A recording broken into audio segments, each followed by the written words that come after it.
আসসালামু আলাইকুম, welcome back to my channel. আজ আমি আপনাদের সাথে শেয়ার করবো মজাদার একটি সন্দেশের রেসিপি। সন্দেশটি আমি তৈরি করবো আঙ্গুর দিয়ে। যারা আমার ভিডিওটি দেখছেন প্লিজ ভিডিওটিতে লাইক দিয়ে দিবেন এবং আমার চ্যানেলকে সাবস্ক্রাইব করে দিবেন। যারা এর মধ্যে আমার চ্যানেলটি সাবস্ক্রাইব করেছেন আপনাদের সকলকে অসংখ্য ধন্যবাদ। আঙ্গুরগুলোকে আমি তেলে ভেজে নিচ্ছি।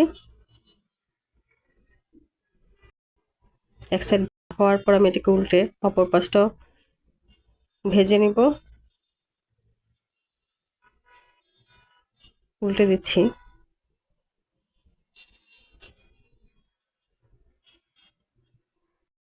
আঙ্গুরগুলো প্রায় ভাজা হয়ে গিয়েছে। এখন আমি আঙ্গুরগুলোকে তুলে নিব। এগুলোকে তুলে নিচ্ছি।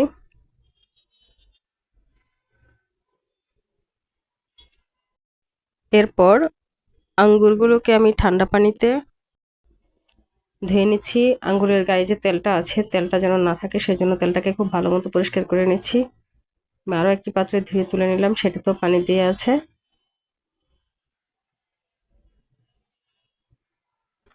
দুইবার করে ধুয়ে নিলাম, তেল চিটচিটে ভাবটা না থাকে।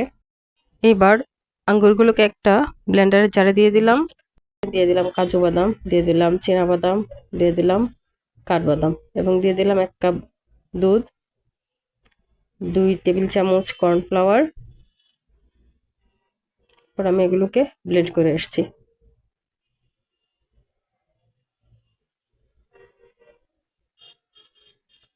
চুলায় একটি পাত্রে আমি এর মধ্যে দিয়ে দিলাম 2 টেবিল চামচ পরিমাণ বাটার।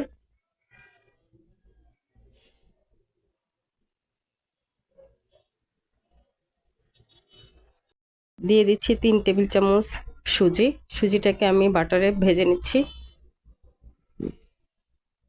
এরপর দিয়ে দিচ্ছি এখানে ছানা।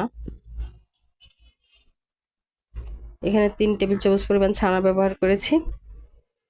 ছানাটাকে আমি সুজির সাথে ভালো মতো মিশিয়ে নিচ্ছি।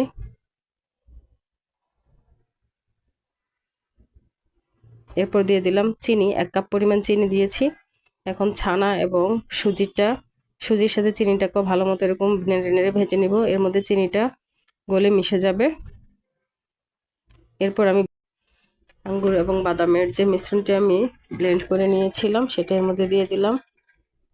দিয়ে এটাকে আমি মাঝারি আছে নেড়ে নেড়ে রান্না করে নেব।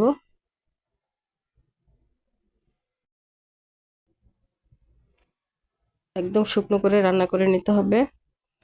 আমি স্প্যাচুলা দিয়ে নেড়ে নিচ্ছি এবং এর সাথে একটা কাঁটা চামচ দিয়ে স্প্যাচুলার মধ্যে মিশ্রণটাকে আঁচড়ে আঁচড়ে নিচ্ছি। যেহেতু এটা সন্দেশ বানাবো কোনোভাবে মিহি করা যাবে না। আমার উপকরণটা রেডি। এর মধ্যে আমি একটি মোল্ডে কিছুটা বাটার মেখে নিচ্ছি।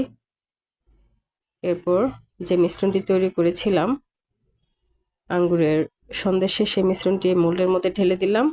দিয়ে এটাকে আমি সুন্দর মতো সেট করে নিচ্ছি। এরপর ঠান্ডা হওয়ার জন্য রেখে দিচ্ছি 40 মিনিটের মতো।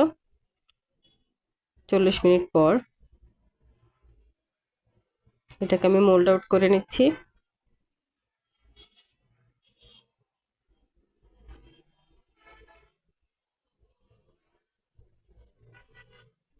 এরপর আমি এটাকে সন্দেশের শেপে কেটে নিচ্ছি।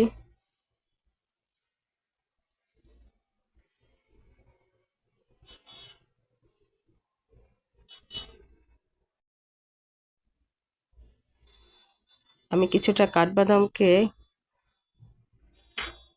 কুচি করে নিয়েছি এবং এর মধ্যে ছড়িয়ে দিচ্ছি সন্দেশের উপর।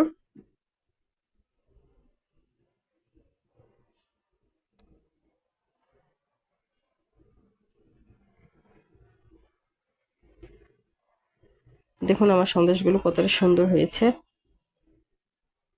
খেতেও কিন্তু বেশ ভালো হয়েছে। হয়ে গেল আঙ্গুরের সন্দেশ রেসিপি। ধন্যবাদ সবাইকে যারা আমার সাথে থেকে ভিডিওটি দেখেছেন।